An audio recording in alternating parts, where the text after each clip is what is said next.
Assalamualaikum warahmatullahi taala wabarakatuh. Alhamdulillahirabbil alamin wa bihi nasta'in ala umuri dunya waddin.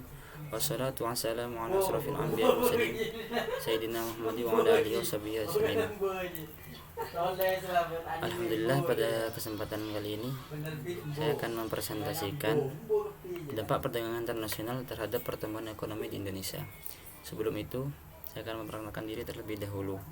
Nama saya Muhammad Fikri Haikalusawan dengan NIM 1910 4060 dengan prodi Ekonomi Syariah kelas 5A.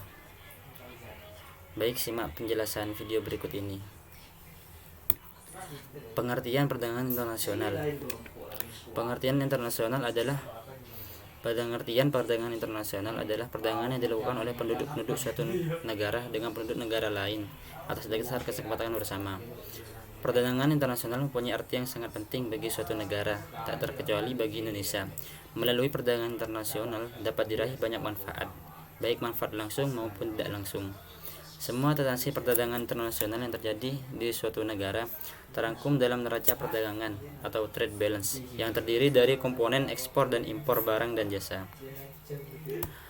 Kemudian manfaat perdagangan internasional. Terdapat dua manfaat perdagangan internasional.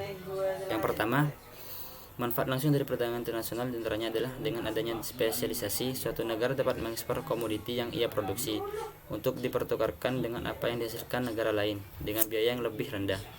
Negara akan memperoleh keuntungan secara langsung melalui kenaikan pendapatan nasional dan pada akhirnya akan menaikkan laju output dan pertumbuhan ekonomi.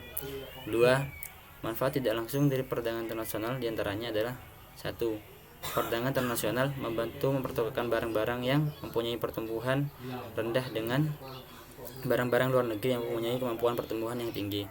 Dua, sebagai sarana pemasukan gagasan, kemampuan dan keterampilan yang merupakan perangsang bagi peningkatan teknologi. Dan tiga, perdagangan internasional memberikan dasar bagi pemasukan modal asing. Jika tidak ada perdagangan internasional, modal tidak akan mengalir dari negara maju ke negara sedang berkembang. Kemudian pengertian pertumbuhan ekonomi. Dalam sebuah negara, pertumbuhan ekonomi merupakan sebuah capaian yang menjadi prioritas utama. Negara akan melakukan berbagai macam cara dan strategi ekonomi yang dapat menunjang tercapainya tingkat pertumbuhan ekonomi tersebut.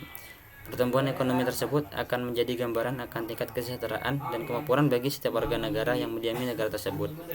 Pertumbuhan ekonomi merupakan fenomena yang penting bagi suatu negara. Bangsa, masalah pertumbuhan ekonomi menjadi tujuan bangsa agar dapat pula meningkatkan pembangunan nasional yang dapat meningkatkan kualitas manusia dan masyarakat Indonesia yang dilakukan secara berkelanjutan berdasarkan kemampuan nasional. Kemudian, faktor penting pertumbuhan ekonomi. Dalam mewujudkan pertumbuhan ekonomi Indonesia memerlukan dua faktor penting, yaitu modal dan tenaga ahli. Tersedianya modal saja tidak cukup untuk meningkatkan perekonomian. Dengan kata lain, diperlukan adanya tenaga kerja yang terdidik, ahli dan terampil dalam melakukan proses produksi. Tenaga kerja yang terdidik, ahli dan terampil ini memerlukan pendidikan. Perkembangan pendidikan merupakan suatu langkah yang harus dilaksanakan pada waktu usaha pembangunan dimulai.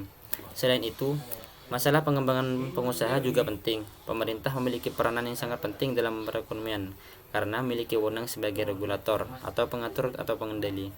Meskipun pemerintah sebagai regulator, pemerintah tidak dapat bertindak semena-mena. Karena bila pemerintah tidak pandai menarik investor, maka pertumbuhan ekonomi akan lambat dan lapangan kerja akan tidak bertambah melebihi pertambahan angkatan kerja.